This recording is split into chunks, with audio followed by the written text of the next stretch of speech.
रंजीत गांव के जमींदार का बेटा था। वो हर लड़की पर गलत नजर रखता था। अब उसकी नजर मुझ पर थी, जबकि मैं हर वक्त खुद को दुपट्टे में ढक कर रखती थी। एक दिन जब मैं कॉलेज से वापस आ रही थी, उसने मुझे जबरदस्ती गाड़ी में डालकर अपने ठिकाने पर ले जाने की कोशिश की। जैसे ही वो मेरे करीब आने लगा, मैंने उसे भगवान का वास्ता देकर रोकने की कोशिश की, लेकिन वो हंसते हुए मेरी तरफ बढ़ा। नीलम, मेरी बात सुनो, रुको, पल्लवी ने धीरे से मेरे कान में कहा और मेरा बाजू जोर से दबाकर मुझे सड़क पर रोक लिया। एक तो तेज धूप और गर्मी से वैसे ही हालत खराब थी, दूसरा मुझे आज घर जल्दी पहुंचना था। क्या मुसीबत आ गई है पल्लवी? मैं झुंझलाकर उसकी तरफ देखने लगी तो उसकी आंखों में डर और बेचैनी देखकर चौंक गई। उसने आंखों से इशारा किया कि सामने देखो। कुछ दूरी पर कुछ लड़के बैठे हुए थे जो अपनी अय्याशी में व्यस्त थे। उनकी निगाहें हर आते जाते इंसान पर टिकी हुई थीं। उनके सामने से गुजरने का मतलब था खुद मुसीबत मोल लेना। मैं अच्छी तरह जानती थी कि वे हमें इतनी आसानी से जाने नहीं देंगे, मगर दूसरा रास्ता बहुत लंबा था और वापस लौटने की हिम्मत मुझ में नहीं थी। आज कॉलेज में टेस्ट था, जिसके लिए मैंने बहुत मेहनत की थी। मैं वक्त से पहले कॉलेज पहुंचकर एक बार रिवीजन करना चाहती थी। हमें दूसरे रास्ते से जाना चाहिए, पल्लवी ने मेरे कान में फिर कहा।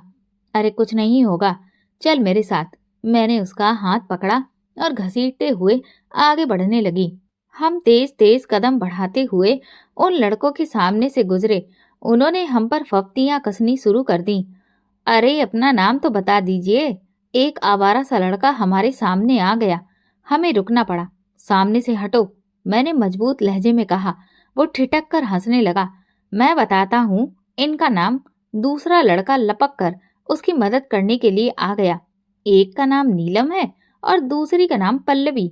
वो बड़े ही गुरूर भरे लहजे में बोला।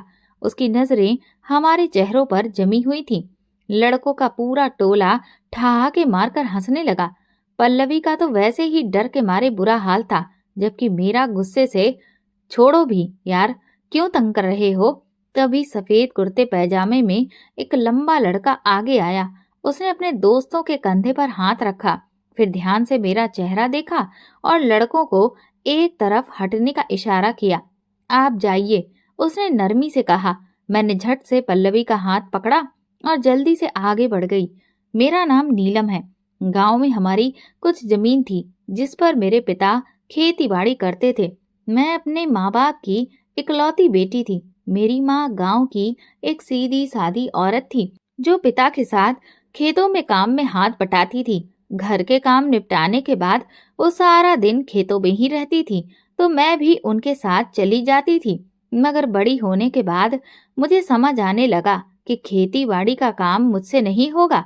मैंने माँ से साफ कह दिया कि मैं अब खेतों में काम नहीं करूंगी, बल्कि स्कूल में एडमिशन लूंगी। माँ मेरी बात सुनकर हैरान रह गई। तू पढ़ लिख कर क्या करेगी, जब करना तो यही काम है? मैं ये काम नहीं कर सकती। मुझे गर्मी में खेतों में झुलसना बिल्कुल पसंद नहीं था। मैं स्कूल ड्रेस पहनकर क्लास जाना चाहती थी। गांव की कुछ लड़कियां स्कूल जाती थीं, इसलिए मैंने भी जिद पकड़ ली। आखिरकार माँ को मेरी बात माननी पड़ी और उन्होंने मेरा स्कूल में एडमिशन करा दिया। जब मैं 7 साल की थी तो पहली बार स्कूल गई। खुशी खुशी तैयार होकर स्कूल जाती और फिर घर लौटकर माँ के साथ खेतों में चली जाती। अभी मैंने 10वीं की परीक्षा पास की ही थी कि हमारी जिंदगी का रुख बदल गया। हमारे पिता की जो थोड़ी बहुत जमीन थी, वो गांव के जमींदार की जमीन के पास में थी। जमींदार अपनी जमीन पर बाग तैयार करवा रहा था और वो चाहता था कि आसपास की सारी जमीन भी वो खरीद ले। उसने मेरे पिता को जमीन बेचने की पेशकश की, लेकिन ये हमारी रोजी रोटी का आखिरी सहारा था। मेरे पिता यहाँ पर मौसमी सब्जियां उगाकर शहर में बेचते थे, जिससे हमारा गुजारा चलता था। पिता को अपनी जमीन से बेहद लगाव था। उन्होंने इसे अपने बच्चों की तरह पाला था, इसलिए वे इसे बेचना नहीं चाहते थे। मगर जमींदार को मना करना भी आसान नहीं था। अब पिता बड़ी मुश्किल में फंस गए थे। कई दिनों तक उन्होंने टाल मटोल की, लेकिन आखिरकार हिम्मत करके जमींदार को मना कर दिया। मेरा दिल जमीन बेचने को नहीं मानता। पिता ने कहा, मैंने सारी जिंदगी इस जमीन पर मेहनत की है और आगे भी यही करना चाहता हूँ। जमींदार ये बात सुनते ही आग बबूला हो गया। वो भला एक मामूली आदमी की ना कैसे बर्दाश्त करता था। माँ भी कह रही थी, तुम जमींदार से पंगा मत लो और जमीन बेच दो। जमींदार की तरफ से मिलने वाले पैसों से तुम कोई और कारोबार शुरू कर सकते हो। लेकिन पिताजी को अपनी जमीन किसी भी हालत में बेचनी नहीं थी। लेकिन मेरे पिता को ना तो कारोबार का कोई अनुभव था और ना ही जमींदार पिता की जमीन की अच्छी कीमत देने को तैयार था। वो तो बहुत ही कम दाम में मेरे पिता से जमीन खरीदना चाहता था। लेकिन पिताजी को क्या पता था कि अगर उन्होंने उसकी लगाई हुई रकम पर रजामंदी नहीं दी तो उन्हें अपनी जमीन से ही हाथ धोना पड़ेगा। अब वो जमींदार मेरे पिता का दुश्मन बन गया था। उसने ठान लिया था कि वो ये जमीन हासिल करके रहेगा। उसने ऐसी चाल चली कि मेरे पिता ना सिर्फ अपनी जमीन उसे देने के लिए तैयार हो गए, बल्कि उन्हें गांव भी छोड़ना पड़ा। उसने पिताजी को अपनी हवेली में बुलाया और उनका बहुत सम्मान किया। उसने उन्हें चाय भी पिलाई। पिताजी इस बात से हैरान थे कि जमींदार का व्यवहार इतना कैसे बदल गया। वो तो कभी किसी गरीब को अपनी हवेली में घुसने भी नहीं देता था, जबकि उसने पिताजी को अपने पास बिठाकर चाय पिलाई। पिताजी को तो यही लगा कि जमींदार जमीन हासिल करने के लिए उन्हें मनाने की कोशिश कर रहा है, मगर उसने जो खेल खेला उसकी पिताजी ने कभी कल्पना भी नहीं की थी। जब पिताजी वहां से लौटे उसी शाम पुलिस हमारे दरवाजे पर मौजूद थी। हवेली से जो माल चोरी करके लाए हो वो अभी निकाल दो, वरना अगर हमने तलाशी ली और वो माल बरामद हुआ तो फिर तुम्हारी खैर नहीं। पिताजी, माँ और मैं पुलिस की ये बात सुनकर हैरान रह गए। भला मेरे पापा चोरी क्यों करेंगे, वो भी हवेली से? पिताजी तो हवेली अपनी मर्जी से गए भी नहीं थे, बल्कि खुद जमींदार ने उन्हें बुलाया था। पिताजी के पास चोरी का माल होता तो वो निकलता ना, इसीलिए उन्होंने साफ इनकार कर दिया। मैंने कोई चोरी नहीं की। तुम लोग मुझ पर झूठा इल्जाम लगा रहे हो। पुलिस ने घर की तलाशी लेना शुरू कर दिया और कुछ ही देर में उन्होंने जेवरात का एक डिब्बा बरामद कर लिया, जो कि बिस्तर के नीचे छुपाया गया था। पिताजी हैरान थे, ये डिब्बा यहाँ कैसे आया? दरअसल पुलिस वाले डिब्बा खुद अपने साथ लाए थे और उन्होंने बिस्तर के नीचे से उसे निकालने का झूठ बोलकर पिताजी पर इल्जाम लगा दिया। आसपास के सभी लोग हमारे घर के बाहर इकट्ठा हो गए। सबको यही लगा कि पिताजी ने जेवर चोरी करके अपने बिस्तर के नीचे छुपा रखे थे। गांव के लोग हम पर थूकने लगे। इस कदर बेईमानी और चोरी करने की क्या जरूरत थी? पुलिस पिताजी को जेवरात के साथ गिरफ्तार करके ले गई और मैं और माँ हैरान परेशान खड़े रह गए। हमने पिताजी की जमानत करवाने की बहुत कोशिश की, लेकिन पुलिस ने हमसे उनसे मिलने ही नहीं दे रही थी और ना ही उनके बारे में हमें कोई जानकारी दे रही थी। आखिरकार पुलिस ने सीधे कह दिया, बस उनके अंतिम संस्कार की तैयारी करो। उनकी ये बात सुनकर माँ सदमे में आ गई। ये आप क्या कह रहे हैं? माँ रोते हुए बोली तो सिपाही ने उनके कंधे पर हाथ रखकर कहा, जेल से अभी ये जिंदा नहीं निकलेगा, क्योंकि जमींदार उसे जिंदा निकलने ही नहीं देगा। इसलिए बेहतर है कि तुम जमींदार के पास जाकर गुहार लगाओ। सिपाही ने आंख दबाकर इशारा किया था। मैं माँ का हाथ पकड़कर जबरदस्ती उन्हें घर ले आई। अब माँ के पास इसके अलावा कोई चारा नहीं था कि वो खुद जमींदार की हवेली के पास जाकर उससे बात करे और फिर पिताजी के लिए माफी मांगे। पुलिस ने भी राय दी थी, तुम जमींदार से सलाह कर लो तो तुम्हारे पति को तुरंत रिहाई मिल जाएगी। मैं इतना तो समझ ही सकती थी कि ये सब जमींदार की साजिश थी और माँ को उसी के दरवाजे पर जाने के लिए मजबूर किया गया था। जब माँ जमींदार के पास पहुंची और पिताजी के लिए माफी मांगी तो उसने बस एक ही शर्त रखी, जमीन मेरे नाम कर दो तो तुम्हारा पति सही सलामत घर वापस आ जाएगा, वरना उसकी हड्डियां भी नहीं मिलेंगी। इस पूरे मामले में पुलिस भी जमींदार के साथ थी। ऐसे हालात में माँ और मैं क्या कर सकते थे? हम किसके पास इंसाफ के लिए जाते जब इंसाफ देने वाले ही जमींदार के पैरों तले से दबे हुए थे। माँ को यही सही लगा कि जमीन जमींदार के मुंह पर मार दी जाए, ताकि कम से कम पिताजी की जान तो बच जाए। इसलिए माँ ने वादा कर दिया, पहले मेरे पति को रिहा कर दो, फिर हम सारी जमीन तुम्हें देकर इस गांव से चले जाएंगे। पिताजी की रिहाई हो गई। वो घर आए तो माँ ने सारी कहानी उन्हें सुनाई। पिताजी अपना सिर पकड़कर रह गए।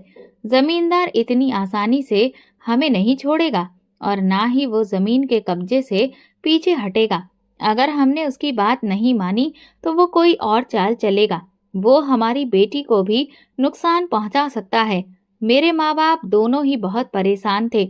आखिरकार मेरे पिता ने हार मान ली और जमीन जमींदार को बेचने के लिए तैयार हो गए। इस बार जमींदार ने पहले से भी कम कीमत लगाई, लेकिन अब पिताजी में उसका विरोध करने की हिम्मत नहीं बची थी। इसलिए जो भी कीमत जमींदार ने दी, पिताजी ने चुपचाप ले ली। इसके बाद हमने अपना घर भी बेच दिया और गांव भी छोड़ दिया। हम दूसरे गांव में आकर बस गए। ये गांव हमारे पुराने गांव के पास ही था। यहाँ पर पिताजी के कुछ रिश्तेदार पहले से रहते थे, जिन्होंने हमारी मदद की। पिताजी ने इस गांव में एक छोटी सी जमीन और उसके पास एक छोटा सा घर ले लिया।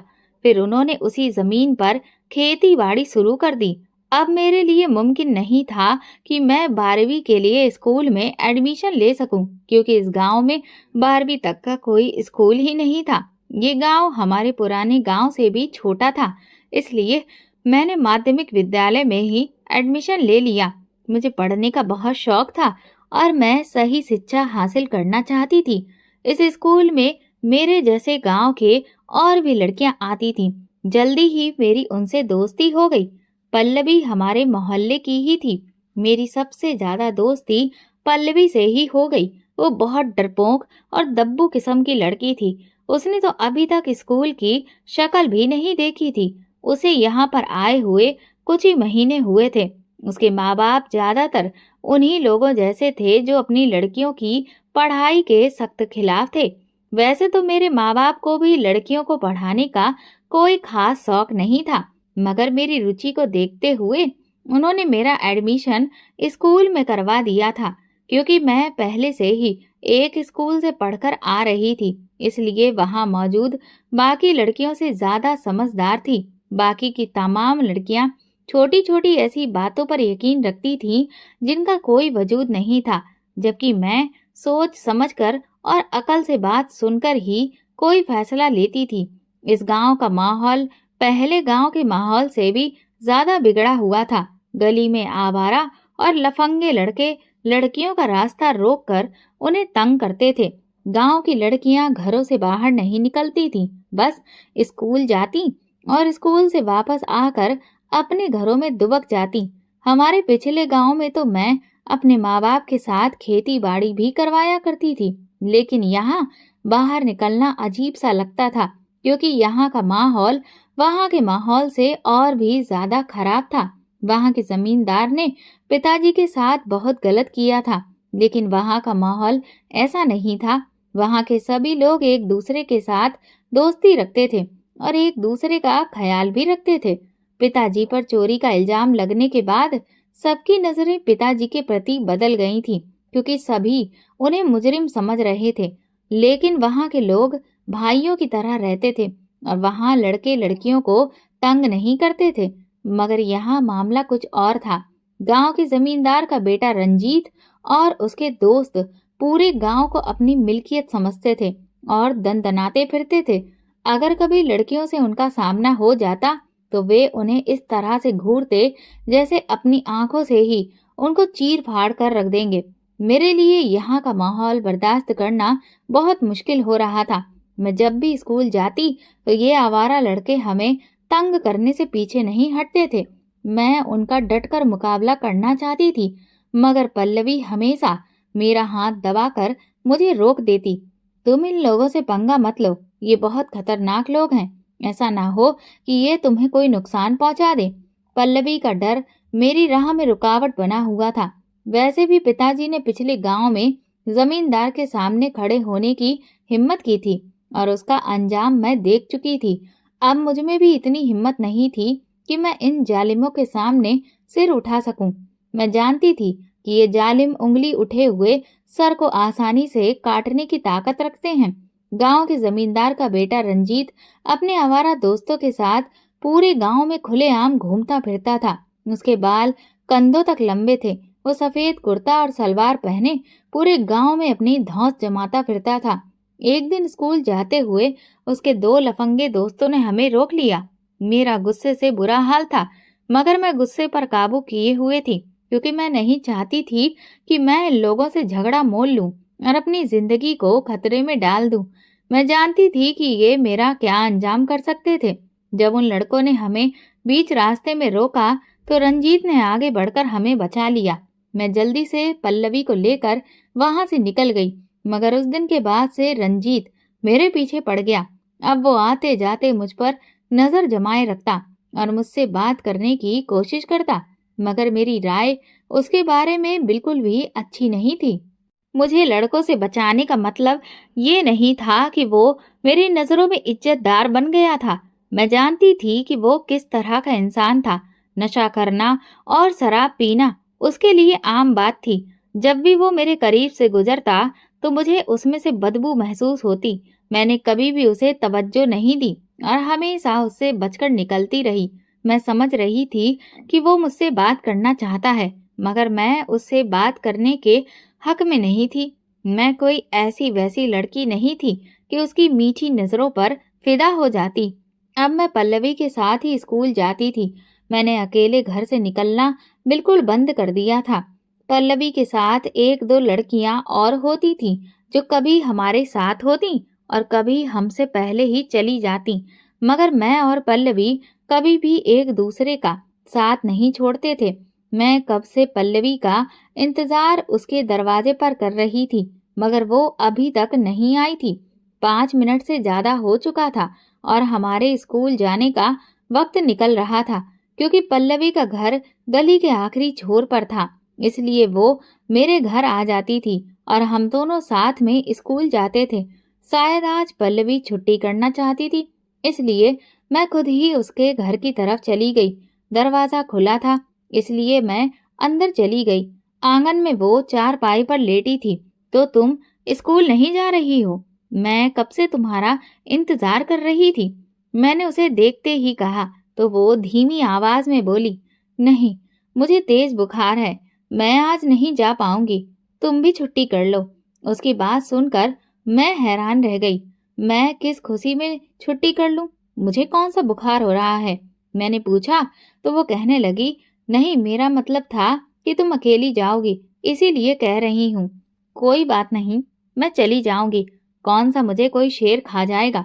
मैंने हंसकर कहा और वहां से निकल गई। अब मैं अकेले स्कूल जा रही थी। मैं नहीं चाहती थी कि छुट्टी करके अपनी पढ़ाई का एक दिन बर्बाद करूं। तभी अचानक, सुनो नीलम, मेरी बात सुनो। मैं कुछ आगे बढ़ी ही थी कि मुझे पीछे से किसी की आवाज सुनाई दी। मैं हैरान हुई और पलटकर देखा, तो सामने जमींदार का बेटा रंजीत खड़ा था। मुझे तुमसे जरूरी बात करनी है, वो मेरे पास आकर बोला। मैं चौंक गई। ऐसी क्या बात करनी है जो तुमने मुझे इस तरह बीच रास्ते में रोक लिया? मैंने तेज आवाज में कहा। शायद तुम अच्छे से जानती हो कि मुझे तुमसे क्या बात करनी है। मैं तुम्हें पसंद करता हूँ और तुमसे दोस्ती करना चाहता हूँ। मैं तुम्हें ऐश करवा दूंगा और जिंदगी का सही मायने में लुत्फ उठाना सिखा दूंगा। वो मुस्कुराते हुए बोला। मैं हैरान रह गई। ये क्या कह रहे हो? मैं तो तुमसे दोस्ती नहीं करना चाहती। मैंने उसे साफ मना कर दिया, तो वो चौंक गया। मगर क्यों? गांव की सभी लड़कियां मुझसे दोस्ती करने की ख्वाहिश रखती हैं। वो हैरान होकर बोला। मैं गांव की बाकी लड़कियों के जैसी नहीं हूँ। मैंने सख्त लहजे को मजबूत बनाते हुए कहा, मुझे तुमसे दोस्ती नहीं करनी और ना ही मुझे इसकी जरूरत है। अपनी दोस्ती अपने पास रखो और दोबारा मेरे पीछे आने की कोशिश मत करना। मैंने उसकी अच्छी खासी बेइज्जती कर दी थी। हालांकि मैं इससे भी ज्यादा सुनाना चाहती थी, मगर मैंने खुद पर काबू रखा और आगे बढ़ गई।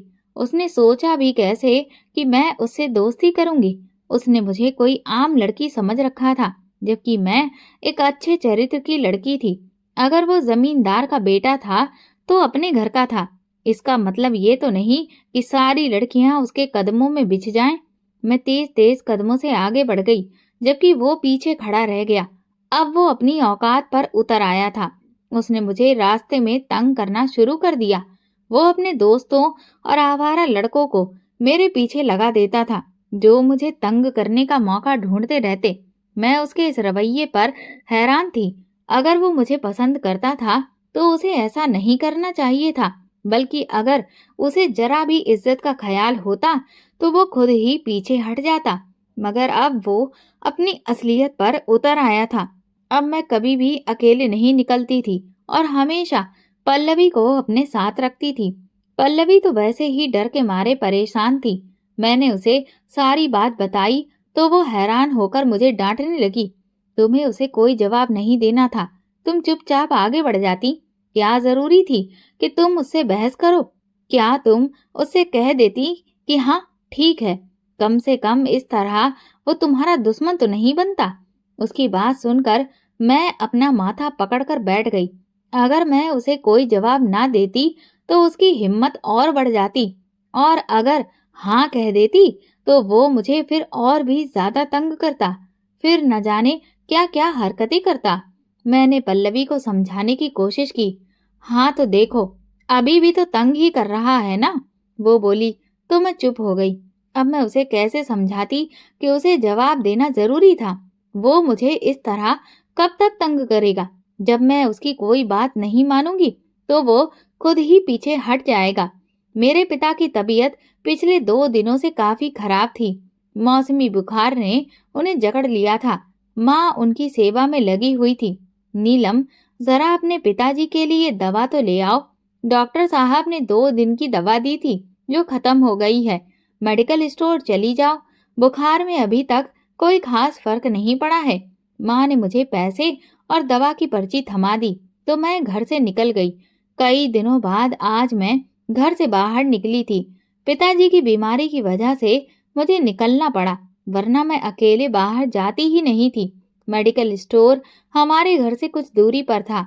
मैं जैसे ही वहां पहुंची तो मैंने एक पेड़ की छांव में पल्लवी को एक आवारा लड़के के साथ खड़े देखा तो मैं हैरान रह गई।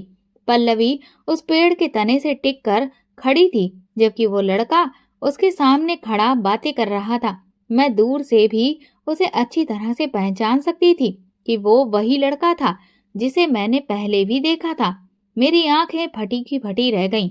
मुझे यकीन नहीं हो रहा था कि पल्लवी इतनी छुपा रुस्तम निकलेगी।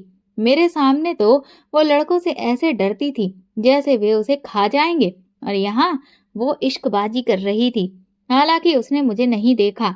मैं तुरंत वहां से लौट आई। अगली सुबह दरवाजे पर दस्तक की आवाज सुनकर मैंने दरवाजा खोला तो पल्लवी की माँ बुरी तरह से रो रही थी। तुमने पल्लवी को कहीं देखा? वो ना जाने सुबह सवेरे कहाँ चली गई। तुम उसकी सहेली हो ना, तुम्हें जरूर कुछ ना कुछ पता होगा। उनकी आंखें उम्मीद से भरी थीं। नहीं, मुझे नहीं पता, और अभी तो स्कूल का वक्त भी नहीं हुआ, मैंने हैरानी से जवाब दिया। वो रोती पीटती वापस लौट गई। पल्लवी घर से गायब थी। उसका कोई अता पता नहीं था। वो ऐसी लड़की नहीं थी कि किसी के साथ भाग जाए, मगर पूरे गांव में ये बात फैल गई थी कि वो रात को घर से भाग गई है। मैंने आखिरी बार उसे एक लड़के के साथ देखा था, लेकिन मैंने ये बात किसी को नहीं बताई, वरना सबका शक यकीन में बदल जाता। अब मैं स्कूल अकेले ही जाती थी। मुझे पल्लवी की बहुत याद आती थी। मैं इस बात पर हैरान थी कि वो इतना बड़ा कदम कैसे उठा सकती थी, जबकि उसने किसी को भी इस बारे में कुछ नहीं बताया था। एक दिन मैंने उसी लड़के को रंजीत के साथ देखा जो पल्लवी के साथ था। मैं तुरंत उसके पास पहुंची। उसकी आंखों में आंखें डालकर मैंने गुस्से से पूछा, पल्लवी कहाँ है? मुझे बताओ। मेरी बात सुनकर वो हड़बड़ा गया। कौन कौन पल्लवी? उसकी आवाज में खौफ साफ झलक रहा था। तुम अच्छी तरह जानते हो कि मैं किस पल्लवी की बात कर रही हूँ। मैंने तुम्हें उसके साथ में देखा था। अब सच सच बताओ, तुमने उसके साथ क्या किया? वरना मैं पूरे गांव को बता दूंगी कि उसके गायब होने के जिम्मेदार तुम ही हो। मैंने उसे धमकी दी, मगर अगले ही पल वो संभल गया। उसके चेहरे से डर और घबराहट गायब हो चुकी थी। अच्छा, अब तुम मुझे धमकी दे रही हो? तुम जानती भी हो कि मैं तुम्हारे साथ क्या कर सकता हूँ? वो मुस्कुराते हुए बोला। तो मैं चौंक गई। इसका मतलब तुमने सच में पल्लवी के साथ कुछ किया है? मेरा शक यकीन में बदलने लगा। सुनो लड़की, मैंने उसके साथ कुछ नहीं किया, लेकिन तुम्हारे साथ बहुत कुछ कर सकता हूँ। उसने ऊपर से नीचे तक मुझे घूरा तो मैं 2 कदम पीछे हट गई। तुमने क्या अंधेर नगरी समझ रखी है? तुम कुछ भी करोगे और कोई तुम्हें रोकने वाला नहीं होगा। मैं पुलिस के पास जाऊंगी और तुम्हें ऐसा सबक सिखाऊंगी कि तुम याद रखोगे। मुझ में न जाने इतनी हिम्मत कहाँ से आ गई थी। शायद पल्लवी की गुमसुदगी मेरे लिए बर्दाश्त करना मुश्किल हो रहा था। वो इतनी मासूम और सीधी सादी लड़की थी। पूरे गांव वालों के कहने के बावजूद मुझे इस बात पर जरा भी यकीन नहीं था कि वो अपनी मर्जी से घर से गई थी। लेकिन मुझे ये जरूर एहसास हो रहा था कि उसके साथ कोई हादसा हुआ है और इसके पीछे कहीं न कहीं वही लड़का जिम्मेदार था। रंजीत बराबर में खड़ा खामोशी से हम दोनों की बहस सुन रहा था। उसने अभी तक कुछ भी नहीं कहा था। जब मैंने पुलिस की धमकी दी तो वो बीच में बोल पड़ा। तुम क्या समझती हो पुलिस तुम्हारी धमकी पर अमल करेगी? वैसे तुम्हारे पास क्या सबूत है कि इस लड़की की गुमशुदगी के पीछे इस लड़के का हाथ है? रंजीत की बात सुनकर मैं चुप हो गई। मेरे पास कोई सबूत तो नहीं था, सिवाय इसके कि मैंने उन दोनों को एक साथ देखा था। लेकिन मैं जानती थी कि ये सबूत काफी नहीं था। कोई भी मेरी बात पर यकीन नहीं करता। फिर भी मैं अपनी सहेली के लिए लड़ना चाहती थी। मैं उसकी गुमशुदगी पर खामोश होकर नहीं बैठ सकती थी, जैसे उसके माँ बाप बैठ गए थे। उन्होंने यही सोचा था कि उनकी लड़की घर से भाग गई है और अगर वे उसकी तलाश करेंगे तो गांव में फिर और भी ज्यादा बदनामी होगी, क्योंकि घर से भाग जाने वाली लड़कियों की कोई इज्जत और औकात नहीं होती। बल्कि अगर उन्हें कहीं देखा भी जाए तो लोग गोली मारने से भी पीछे नहीं हटते। मैं इतनी आसानी से हार मानने वाली नहीं हूँ। मैं सबूत भी इकट्ठा करूंगी और तुम्हें जेल की सलाखों के पीछे भी पहुंचा दूंगी। मैंने उंगली उठाकर उस लड़के को धमकी दी और गुस्से में वहां से चली गई। पल्लवी की गुमशुदगी का मामला अभी भी नहीं सुलझा था। मैंने अपनी तरफ से सबूत ढूंढने की बहुत कोशिश की, लेकिन उस लड़के के खिलाफ कुछ भी नहीं मिला। मेरा दिल चीख चीख कर गवाही दे रहा था कि वो जरूर इसमें शामिल है। बल्कि न सिर्फ वो, बल्कि उसके आवारा दोस्त भी इसमें शामिल होंगे। मगर मुझे ऐसा कोई सुराग नहीं मिला जिससे मैं उसे पकड़वा सकूं। रंजीत की हरकतें दिन ब दिन बढ़ती जा रही थी। वो मुझे स्कूल से अकेले आते जाते देखकर तंग करने से बाज नहीं आता था। वो बहुत बदतमीज था, जिसे किसी चीज का कोई भी डर नहीं था। मैं अच्छी तरह से जानती थी कि गांव की पुलिस जमींदार के साथ मिली होती है। जब पिताजी के साथ गलत हुआ था और हमें गांव से मुंह छुपाकर निकलना पड़ा था, तब भी हमें कोई इंसाफ नहीं मिला था। पल्लवी का परिवार भी गरीब था और गरीबों को इंसाफ कहाँ मिलता है। मैं रंजीत को नजरअंदाज कर देती थी। मैंने पिताजी को अभी तक नहीं बताया था कि वो मुझे रास्ते में तंग करता है, क्योंकि वे बेकार में परेशान हो जाते। शायद वे मेरा घर से निकलना ही बंद करवा देते। मैं अपनी स्कूल की पढ़ाई जारी रखना चाहती थी। पिताजी को जब से बुखार आया था, उन्हें बहुत कमजोरी हो गई थी। अब वे घर में ही आराम करते थे और खेती बाड़ी का काम माँ संभाल रही थी। ऐसे में मैं उन्हें और परेशान नहीं करना चाहती थी। मैं जानती थी कि रंजीत जैसे इंसान से खुद निपटना होगा। मेरी कोशिश थी कि वो अपनी हद में रहे और मुझसे दूर रहे। हालांकि जब मैं स्कूल जाती तो खुद को अच्छे से दुपट्टे से ढककर निकलती थी। एक दिन जब मैं घर से निकली तो रंजीत रास्ते में आ गया। आज रास्ता सुनसान था, आसपास कोई नहीं था। रंजीत ने इसी मौके का फायदा उठाया। वो मुझे तंग करने लगा, लेकिन मैं हमेशा की तरह उसे नजरअंदाज करके आगे बढ़ने लगी। पर आज वो न जाने किस मूड में था। अब बहुत हो गया, तुम्हारा नखरा अब और बर्दाश्त नहीं करूंगा, चलो मेरे साथ। उसने मेरा हाथ पकड़ लिया और जबरदस्ती गाड़ी की तरफ घसीटने लगा। मुझे उससे ऐसी उम्मीद नहीं थी। मैंने जोर जोर से शोर मचाना शुरू कर दिया, लेकिन उसने दूसरे हाथ से मेरा मुंह बंद कर दिया। फिर उसने मुझे जबरदस्ती गाड़ी में धकेल दिया। उसके दोस्त ने फौरन गाड़ी चला दी, जबकि मैं चीख पुकार करती रही। रंजीत मेरे बराबर में ही बैठा था। उसने अपनी जेब से न जाने क्या निकाला और मेरी नाक पर लगा दिया। मैं तुरंत बेहोश हो गई। जब होश आया तो मैंने खुद को एक बंद कमरे में पाया। मैं तुरंत उठकर दरवाजे की तरफ भागी और जोर जोर से दरवाजा पीटने लगी। बाहर सन्नाटा पसरा हुआ था। लगता था कि वहां कोई नहीं था। तभी दरवाजा खोलने की आवाज आई। मैं घबराकर पीछे दीवार से जा लगी। रंजीत कमरे में दाखिल हुआ और बोला, अरे तुम्हें होश आ गया? मैंने तुम्हें पहले ही कहा था कि मुझसे दोस्ती कर लो। अगर तुम दोस्ती कर लेती तो मुझे मजबूर होकर ये सब नहीं करना पड़ता। वो धीरे धीरे मेरी तरफ बढ़ रहा था। मुझे समझ में नहीं आ रहा था कि मैं क्या करूं। मैंने उसे भगवान का वास्ता दिया, कृपया मुझे छोड़ दो। मैं कोई बुरी लड़की नहीं हूँ। तुम मेरे साथ ऐसा सुलूक मत करो। मेरी बात सुनकर वो ठहाका लगाकर हंस पड़ा। अच्छा, तो अब अकड़ कहाँ गई तुम्हारी? अब रोने से क्या फायदा? उसकी बात सुनकर मैं रोने के सिवा कुछ भी नहीं कर सकती थी। प्लीज मुझे छोड़ दो। मैं उसके आगे हाथ जोड़कर गिड़गिड़ाई।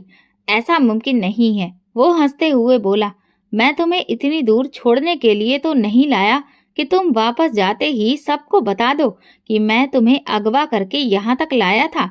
नहीं, मैं किसी को नहीं बताऊंगी, मैंने कांपते हुए कहा। कैसे नहीं बताओगी? तुम तो पल्लवी के बारे में भी बताने चली थी, तो अपने बारे में कैसे चुप रहोगी? वो आगे बढ़ा। तुम्हें बहुत हिम्मत है ना? आज मैं तुम्हारी हिम्मत खत्म करने आया हूँ। वो मेरी तरफ बढ़ रहा था। डर के मारे मैंने अपनी आंखें बंद कर ली। इस पल मैंने अपने भगवान को याद किया। अब सिर्फ वही मेरी मदद कर सकते थे। वही मुझे इस घिनौने इंसान से बचा सकते थे। जैसे ही वो मेरे करीब आया, अचानक दरवाजे पर खटखटाने की आवाज आई। मैं घबराकर पीछे हुई। रंजीत भी मेरे सिर के पास खड़ा था। वो भी चौंक कर दरवाजे की ओर देखने लगा। दरवाजे के बीचों बीच पल्लवी खड़ी थी। उसे देखकर मैं हैरान रह गई। वो पहले से ज्यादा कमजोर दिख रही थी। उसके कपड़े अस्त व्यस्त थे और चेहरा थका हुआ था, मगर उसके हाथ में एक तेज धार वाला चाकू था। वो तेजी से कमरे में दाखिल हुई और गुस्से में चिल्लाई, मैं तुम्हें जिंदा नहीं छोड़ूंगी रंजीत। अब इस मासूम को भी उठा लाए हो ताकि इसे भी वही तकलीफ दो जो तुमने मुझे दी। जितनी परेशानियां तुमने मुझे दी हैं, उसका एक एक बदला लूंगी। मैं उठकर खड़ी हो गई। रंजीत दूसरी तरफ मुंह किए खड़ा था, इसलिए मैंने उसे पूरी ताकत से एक जोरदार लात मारी। वो इस हमले के लिए तैयार नहीं था और सीधे मुंह के बल जमीन पर गिर गया। इसी बीच पल्लवी ने पूरी ताकत से चाकू उसकी बाजू में घोंप दिया। रंजीत दर्द से चीख उठा। मैंने तुरंत पल्लवी को गले लगा लिया। ये सब क्या है? तुम यहाँ क्या कर रही हो? मैंने घबराकर पूछा। ये गुंडे बदमाश मुझे उठाकर ले आए थे। पल्लवी फूट फूट कर रोने लगी। इतने समय से इन्होंने मुझे अपनी कैद में रखा है। रोज मेरी इज्जत का तमाशा बनाते हैं। अब मैं इन्हें जिंदा नहीं छोड़ूंगी। वो गुस्से में कांप रही थी। उसकी हालत देखकर मुझे बहुत दुख हुआ। मैं उसे गले लगाकर रो पड़ी। हमें यहाँ से भाग जाना चाहिए, मैंने जल्दी से कहा। पल्लवी ने सिर हिला दिया। मैं वापस जाने के काबिल नहीं हूँ। कौन अपनाएगा मुझे? तुम ये सब छोड़ो, चलो मेरे साथ। नहीं, पहले मैं इसका काम तमाम कर दूं। उसने चाकू दोनों हाथों से पकड़कर हवा में उठाया। पल्लवी रुक जाओ, तुम ऐसा कुछ नहीं करोगी। इनको इनके किए की सजा भगवान और कानून देगा। अपने हाथ उनके खून से गंदे मत रंगो। मैंने उसे कसकर पकड़ लिया और घसीटते हुए कमरे से बाहर ले गई। मैंने बाहर से दरवाजे की कुंडी लगा दी और सतर्कता से इधर उधर देखा। मुझे शक था कि यहाँ रंजीत का कोई और साथी भी होगा, शायद वही जिसने गाड़ी चलाई थी। मगर पूरे अंधेरे कमरे की तलाशी लेने के बाद मुझे यकीन हो गया कि वहां और कोई नहीं था। तो अब मेरे साथ घर चलो पल्लवी। तुम कब तक इन जुल्मों की शिकार बनती रहोगी? मैं किस मुंह से वापस जाऊं? उसने ठंडी सांस ली। मेरे माँ बाप को तो यही लगेगा कि मैं खुद घर से भाग गई थी। मैं सबको यकीन दिलाऊंगी कि तुम्हें अगवा किया गया था। कौन मेरी बात पर यकीन करेगा? उसने हताश होकर कहा। गांव का जमींदार आसानी से साबित कर सकता है कि मैं किसी के साथ भागी थी। वो अपने बेटे पर एक इल्जाम भी नहीं लगने देगा। क्या तुम्हें भी अगवा करने वाला रंजीत ही था? मैंने चौंक कर पूछा। पल्लवी ने सिर हिला दिया। हाँ, यही और इसके आवारा दोस्त। लेकिन उस दिन तुम मनोज के साथ पेड़ के नीचे क्या कर रही थी? मेरे इस सवाल पर पल्लवी चौंक गई। तुम किस दिन की बात कर रही हो? मैंने उसे कुछ समय पहले की वो घटना याद दिलाई जब मैंने उसे मनोज के साथ देखा था। मेरी बात सुनकर उसकी आंखों से आंसू बहने लगे। मनोज भी इन्हीं का साथी है, उसने कांपती आवाज में कहा। उसने मुझे धमकी दी थी कि अगर मैं उससे वहां पर मिलने नहीं आई तो वो तुम्हें और मुझे दोनों को नुकसान पहुंचाएगा। उसने कहा कि उसे मुझसे जरूरी बात करनी थी और तुम्हारे लिए रंजीत का एक संदेश था। मैं डर गई थी और इसीलिए वहां चली गई। मैं नहीं चाहती थी कि वो हमें, खासकर तुम्हें, नुकसान पहुंचाए, लेकिन इन्होंने पहले ही मुझे अगवा करने की योजना बना रखी थी। उसकी बातें सुनकर मैं स्तब्ध रह गई। पल्लवी वहीं जमीन पर बैठकर फूट फूट कर रोने लगी। अब मैं वापस नहीं जा सकती। मेरी जिंदगी खत्म हो गई है। कोई मुझे अपनाने वाला नहीं है। वो जमीन पर पड़ा चाकू फिर से उठाने लगी। बेहतर यही है कि मैं अपनी जान दे दूं। पल्लवी नहीं, मैंने झपट कर उसके हाथ से चाकू छीन कर दूर फेंक दिया। तुम ऐसा कुछ नहीं करोगी। उनके गुनाहों की सजा खुद को मत दो, मेरे साथ चलो। अगर तुम्हारे घर वालों ने भी तुम्हें नहीं अपनाया तो मैं तुम्हें अपने घर में रखूंगी। वहां तुम्हारे लिए जगह की कोई कमी नहीं होगी। बहुत मुश्किल से मैं पल्लवी को समझाकर वहां से बाहर ले आई। हम दोनों डर से कांपते हुए दौड़ पड़ी, क्योंकि हमें शक था कि रंजीत के दोस्त आसपास हो सकते हैं। हम भागते भागते गांव तक पहुंचे। हमारी सांसें बुरी तरह से फूल चुकी थीं। जब मैं पल्लवी को लेकर घर पहुंची तो देखा कि मेरे माँ बाप मेरे लिए परेशान बैठे थे। मुझे आते देखकर मम्मी पापा की जान में जान आ गई। मैंने उन्हें अपने अगवा होने की पूरी कहानी सुनाई, साथ ही पल्लवी के साथ हुई घटना भी बता दी। मेरे पिता अपना सिर पकड़कर बैठ गए। उन्हें उम्मीद नहीं थी कि जमींदार का बेटा इस तरह की घटिया हरकत कर सकता है। वे गुस्से से तिलमिला उठे।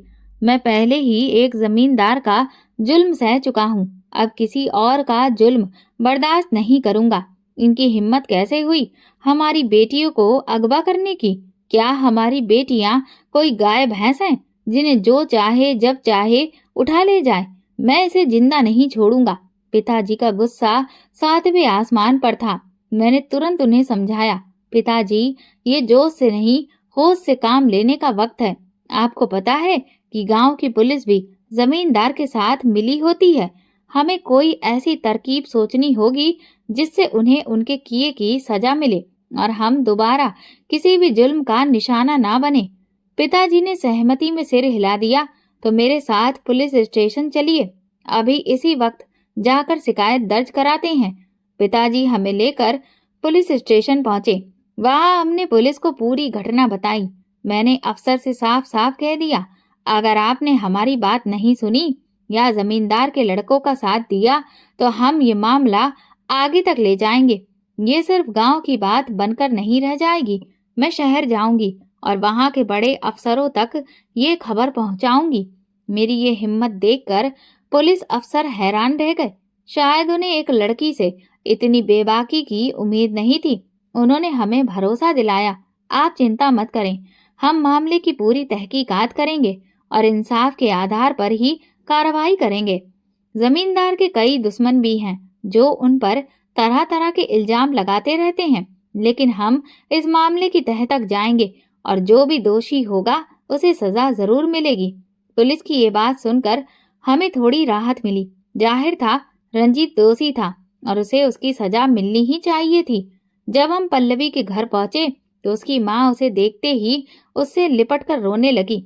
मुझे नहीं पता था कि मेरी बच्ची को इतनी मुसीबतें झेलनी पड़ेंगी। तूने ऐसा कैसे सोच लिया कि मैं तुझे नहीं अपनाऊंगी? तेरा इसमें क्या कसूर है? कभी वे उसकी हथेलियां चूमती तो कभी उसका माथा।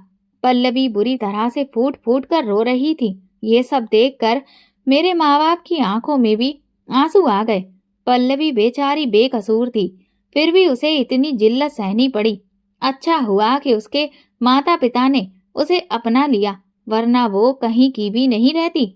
इतने में मोहल्ले के एक लड़के ने आकर पिताजी को बताया कि जमींदार बलवंत सिंह मिलने आए हैं। ये सुनकर मैं चौंक गई। कुछ ही देर में जमींदार अपने आदमियों के साथ हमारे घर में दाखिल हुआ। पिताजी ने उसे चारपाई पर बैठने का इशारा किया तो वो बैठ गया। उसके साथ उसका बेटा रंजीत भी था, जिसके हाथ पर पट्टी बंधी थी। जमींदार ने सीधे पिताजी से पूछा, मैं ये जानना चाहता हूँ कि जो कुछ हुआ उसमें मेरा बेटा शामिल है या नहीं। पिताजी ने उसे सारी घटना बता दी। जमींदार ने मेरी ओर देखा और पूछा, क्या ये सच है? मैंने रंजीत की ओर इशारा करते हुए जवाब दिया, हाँ, यही लड़का हमें अगवा करके ले गया था। ये पहले से ही हमें परेशान कर रहा था, लेकिन जब मैंने इसे करारा जवाब दिया तो इसने मुझे अगवा कर लिया। ये मुझे नुकसान पहुंचाना चाहता था, लेकिन पल्लवी वहां मौजूद थी और फिर उसने ही मुझे बचा लिया। पल्लवी ने भी अपनी पूरी कहानी सुनाई कि कैसे रंजीत और उसके दोस्तों ने मिलकर उसे अगवा किया और इस हाल तक पहुंचाया। मेरी बेटियों, मुझे माफ कर दो। जमींदार की बात सुनकर हम दोनों चौंक पड़े। मैंने कभी सोचा भी नहीं था कि मेरा बेटा इस हद तक गिर जाएगा। मैं अपने बेटे की इस हरकत पर शर्मिंदा हूँ। मैंने अपनी तरफ से इसकी अच्छी परवरिश करने की पूरी कोशिश की। कभी इसे काली कमाई का एक निवाला भी नहीं खिलाया, लेकिन ना जाने क्यों ये इस हद तक बिगड़ गया कि किसी की इज्जत पर हाथ डाल दिया। मैं तुम दोनों से माफी मांगना चाहता हूँ। उसने अपनी जगह से उठकर पहले पल्लवी के सिर पर हाथ रखा, फिर मेरे सिर पर। तुम ये मत समझना कि ये मेरा बेटा है, इसलिए मैं इसे माफ कर दूंगा। इसकी जो भी सजा बनती होगी वो इसे जरूर मिलेगी और मैं इसकी सजा में कोई रियायत नहीं होने दूंगा।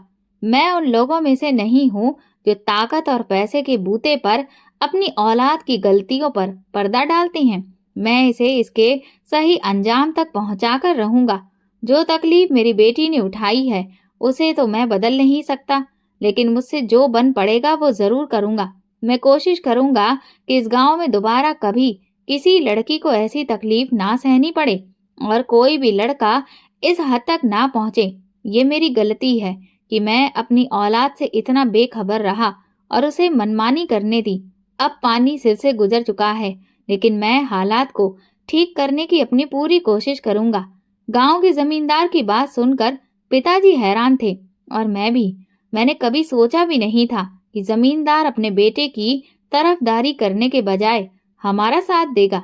अगर वो भी अपने बेटे का पक्ष लेता और पिताजी को या हमें नुकसान पहुंचाने की धमकी देता तो हम कुछ भी नहीं कर सकते थे। हम गरीब, लाचार और कमजोर थे, लेकिन गांव के जमींदार का हमारे साथ खड़ा होना किसी चमत्कार से कम नहीं था। भगवान ने इस बार मौके पर हमें अकेला नहीं छोड़ा था। उन्होंने हमारी इज्जत सुरक्षित रखी थी। जमींदार ने जो कहा वो कर भी दिखाया। पल्लवी की जिंदगी बर्बाद करने में जो भी लड़के शामिल थे वो सभी पकड़े गए। पल्लवी के सभी गुनहगार अपने अंजाम तक पहुंच गए। अब उसकी तबीयत काफी बेहतर थी। वो फिर से जिंदगी की तरफ लौट रही थी। उसने जो कयामत झेली थी उसे भुलाने की हर मुमकिन कोशिश कर रही थी। मैं हर कदम पर उसका साथ दे रही थी। गांव का माहौल अब पूरी तरह से बदल चुका था। मैंने भगवान का शुक्रिया अदा किया जिन्होंने गांव के हालात बदलने में मेरी मदद की। अब लड़कियां गांव में आजादी से घूम सकती थी। वे बिना किसी डर के स्कूल भी अकेले जाने लगी। किसी को कोई मुश्किल नहीं होती थी। गांव में आवारा लड़कों का आतंक जैसे खत्म ही हो गया था। आज भी मैं भगवान का दिल से शुक्रिया अदा करती हूँ कि उन्होंने हमें इंसाफ दिलवाया। अगर आपको हमारी कहानी पसंद आई हो तो कमेंट करके जरूर बताइए। वीडियो को लाइक करें और ज्यादा से ज्यादा शेयर करें। अगर आप इस चैनल पर नए हैं तो सब्सक्राइब करके बेल आइकन को जरूर दबा दें ताकि आपको नोटिफिकेशन की अपडेट सबसे पहले मिल सके। धन्यवाद।